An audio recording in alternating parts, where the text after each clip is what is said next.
Halo teman-teman, pernah tidak sih kalian merasa marah, sedih, atau mungkin baper, tapi kalian tidak tahu kenapa hal tersebut bisa terjadi? Eits, jangan salah, bisa jadi itu bukan karena orang lain, tapi karena diri kamu sendiri yang lagi ribut di dalam.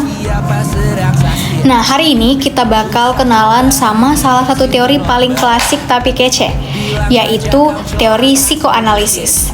Yuk teman-teman, kita bahas bersama.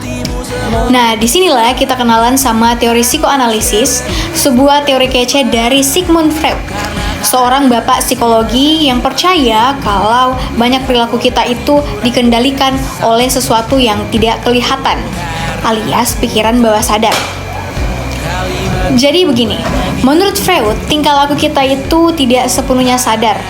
Ada yang namanya alam bawah sadar, semacam gudang rahasia yang isinya kenangan lama, rasa malu, trauma, sampai keinginan terpendam. Dan di dalam diri kita itu ada 3 tokoh utama yang kerjanya debat tiap hari, yaitu si ID, si ego, sama si super ego. Yang pertama ID, itu bagian paling liar. Dia cuman pikirkan kepuasan saja, mau enak sekarang juga. Contohnya, kamu pengen balas dendam dengan seseorang, ID akan bilang lakukan saja. Kemudian yang kedua ada ego. Ego itu bagian paling logis, dia mikir dulu, oke, kamu pengen, tapi gimana caranya biar tetap aman dan tidak kena masalah. Kemudian yang ketiga ada super ego. Itu bisa dikatakan suara moral. Dia selalu ingatin, itu tidak baik. Ingat nilai dan norma ya. Jadi tingkah laku kita sehari-hari itu hasil tarik-tarikan mereka. Kalau seimbang, kita jadi pribadi yang tenang.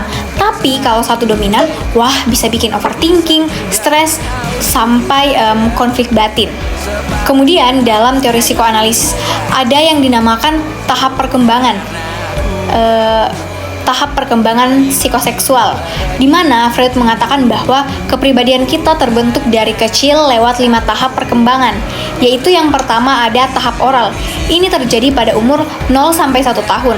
Tahap ini fokusnya di mulut seperti nyusu atau mungkin ngemut. Kalau terganggu, bisa jadi kita suka ngemil, ngisap jempol, atau mungkin merokok pas dewasa. Kemudian yang kedua ada tahap anal. Ini terjadi pada umur 1-3 tahun, di mana kita mulai belajar mengontrol buang air. Kalau orang tua terlalu keras, anak bisa tumbuh jadi perfeksionis atau mungkin keras kepala. Kemudian yang ketiga ada tahap paling. Ini terjadi pada umur 3-6 tahun.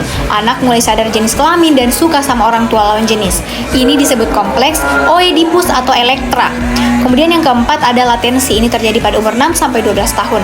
Energi seksual diredam, anak fokus ke belajar, teman, dan tentunya aktivitas. Kemudian yang kelima ada genital. Ini terjadi pada umur 12 tahun ke atas, di mana masa remaja ke dewasa muncul dorongan cinta dan mulai bangun relasi sehat. Kalau ada yang tidak tuntas di satu tahap, bisa berpengaruh ke perilaku kita saat dewasa.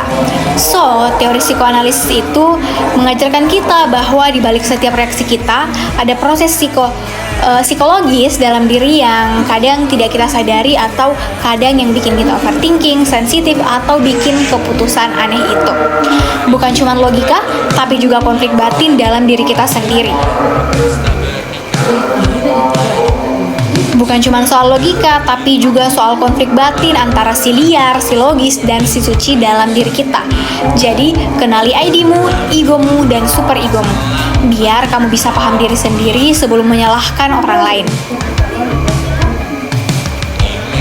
Sekian dulu pembahasan teori lama, tapi masih relate banget sama kehidupan kita sekarang. Terima kasih sudah nonton. Jangan lupa like, share, dan senyumin dosen kamu biar nilai ikut senyum juga. Dan jangan lupa pahami teori boleh, tapi tetap jaga kewarasan ya guys. Bye-bye.